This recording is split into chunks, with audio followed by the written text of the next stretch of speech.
More land movement in Rancho Palos Verdes. We've been covering the landslides on the peninsula since they accelerated 2 years ago, and now more homes are affected. KCAL News reporter Lauren Pozen went to Marguerite Drive, where the backyards are eroding and falling toward the ocean. The city says what caused the land to move is still under investigation. All this happening at this house behind me here, but you can't see anything from the front.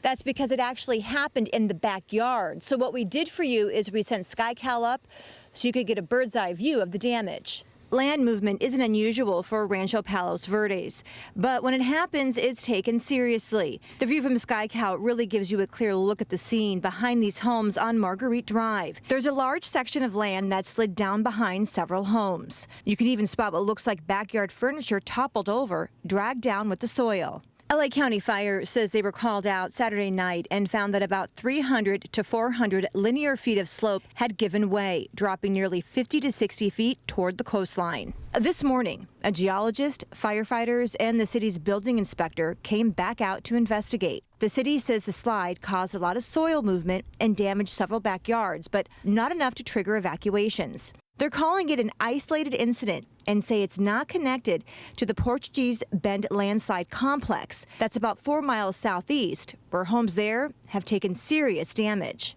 Landslides have plagued Rancho Palos Verdes for years, but after back-to-back rainy seasons in 2023, the ground started moving faster. And we've seen roads buckle and collapse and some of the homes slide off their foundations. Back on Marguerite Drive, the city says no one was hurt, and so far, there's no sign of structural damage to the homes. We tried to talk to the homeowners, but none wanted to go on camera. The city says that because it's happened on private property, it's going to be up to the homeowners to decide the next steps when it comes to cleanup. They're also asking people to stay away from the shoreline near Marguerite Drive until this bluff settles. Reporting in Rancho Palos Verdes, Lauren Pozen, KCAL News.